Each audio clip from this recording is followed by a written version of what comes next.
Judges chapter 18. In those days, Israel had no king. And in those days, the tribe of the Danites was seeking a place of their own where they might settle, because they had not yet come into an inheritance among the tribes of Israel. So the Danites sent 5 of their leading men from Zorah and Eshtaol to spy out the land and explore it. These men represented all the Danites. They told them, "Go, explore the land." So they entered the hill country of Ephraim and came to the house of Micah, where they spent the night. When they were near Micah's house, they recognized the voice of the young Levite. So they turned in there and asked him, "Who brought you here? What are you doing in this place? Why are you here?" He told them what Micah had done for him, and said, "He has hired me, and I am his priest." Then they said to him, "Please inquire of God to learn whether our journey will be successful."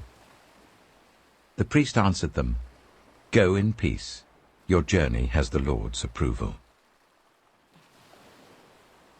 So the 5 men left and came to Laish, where they saw that the people were living in safety, like the Sidonians, at peace and secure. And since their land lacked nothing, they were prosperous. Also they lived a long way from the Sidonians and had no relationship with anyone else. When they returned to Zorah and Eshtaol, their fellow Danites asked them, "How did you find things?" They answered, "Come on, let's attack them. We have seen the land, and it is very good. Aren't you going to do something? Don't hesitate to go there and take it over. When you get there, you'll find an unsuspecting people and a spacious land that God has put into your hands, a land that lacks nothing whatever." Then 600 men of the Danites, armed for battle, set out from Zorah and Eshtaol. On their way they set up camp near Kiriath-Jearim in Judah. This is why the place west of Kiriath-Jearim is called Manahath-Dan to this day. From there they went on to the hill country of Ephraim and came to Micah's house. Then the 5 men who had spied out the land of Laish said to their fellow Danites, "Do you know that one of these houses has an ephod, some household gods, and an image overlaid with silver? Now you know what to do." So they turned in there and went to the house of the young Levite at Micah's place and greeted him. The 600 Danites, armed for battle, stood at the entrance of the gate. The 5 men who had spied out the land went inside and took the idol, the ephod, and the household gods, while the priest and 600 armed men stood at the entrance of the gate. When the 5 men went into Micah's house and took the idol, the ephod, and the household gods, the priest said to them, "What are you doing?" They answered him, "Be quiet, don't say a word. Come with us and be our father and priest. Isn't it better that you serve a tribe and clan in Israel as priest, rather than just one man's household?" The priest was very pleased. He took the ephod, the household gods, and the idol, and went along with the people. Putting their little children, their livestock, and their possessions in front of them, they turned away and left. When they had gone some distance from Micah's house, the men who lived near Micah were called together and overtook the Danites. As they shouted after them, the Danites turned and said to Micah, "What's the matter with you that you called out your men to fight?" He replied, "You took the gods I made, and my priest, and went away. What else do I have? How can you ask, 'What's the matter with you?'" The Danites answered, "Don't argue with us, or some of the men may get angry and attack you, and your family will lose your lives." So the Danites went their way, and Micah, seeing that they were too strong for him, turned round and went back home. Then they took what Micah had made, and his priest, and went on to Laish against a people at peace and secure. They attacked them with the sword and burned down their city. There was no one to rescue them because they lived a long way from Sidon and had no relationship with anyone else. The city was in a valley near Beth Rehob. The Danites rebuilt the city and settled there. They named it Dan, after their ancestor Dan, who was born to Israel, though the city used to be called Laish. There the Danites set up for themselves the idol, And Jonathan, son of Gershom, the son of Moses, and his sons were priests for the tribe of Dan until the time of the captivity of the land. They continued to use the idol Micah had made, all the time the house of God was in Shiloh. Acts, chapter 22. Brothers and fathers, listen now to my defense.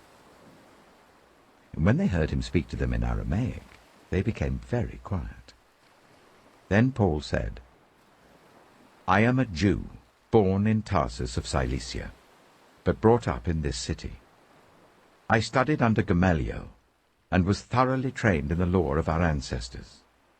I was just as zealous for God as any of you are today. I persecuted the followers of this way to their death, arresting both men and women and throwing them into prison, as the high priest and all the council can themselves testify. I even obtained letters from them to their associates in Damascus, and went there to bring these people as prisoners to Jerusalem to be punished. About noon, as I came near Damascus, suddenly a bright light from heaven flashed around me. I fell to the ground and heard a voice say to me, Saul, Saul, why do you persecute me? Who are you, Lord? I asked. I am Jesus of Nazareth, whom you are persecuting, he replied. My companions saw the light, but they did not understand the voice of him who was speaking to me. What shall I do, Lord? I asked. Get up and go into Damascus. There you will be told all that you have been assigned to do. My companions led me by the hand into Damascus because the brilliance of the light had blinded me. A man named Ananias came to see me. He was a devout observer of the law and highly respected by all the Jews living there. He stood beside me and said, Brother Saul, receive your sight. And at that very moment I was able to see him.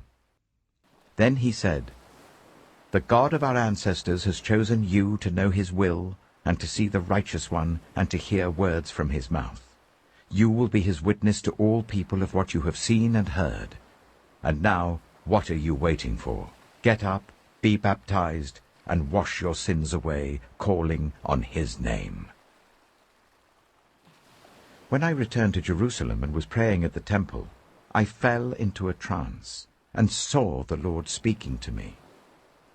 Quick, leave Jerusalem immediately, because the people here will not accept your testimony about me. Lord, these people know that I went from one synagogue to another to imprison and beat those who believe in you. And when the blood of your martyr Stephen was shed, I stood there giving my approval and guarding the clothes of those who were killing him. Then the Lord said to me, Go, I will send you far away to the Gentiles. The crowd listened to Paul until he said this. Then they raised their voices and shouted, Rid the earth of him! He's not fit to live! As they were shouting and throwing off their cloaks and flinging dust into the air, the commander ordered that Paul be taken into the barracks. He directed that he be flogged and interrogated in order to find out why the people were shouting at him like this.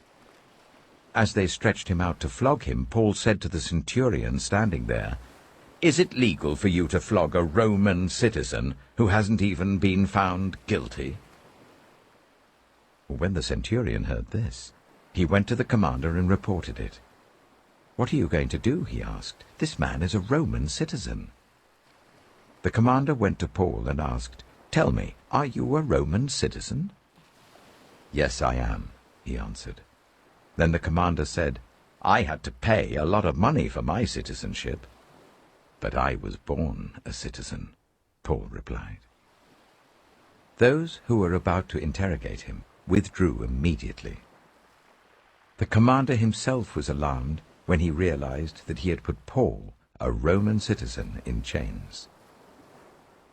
The commander wanted to find out exactly why Paul was being accused by the Jews.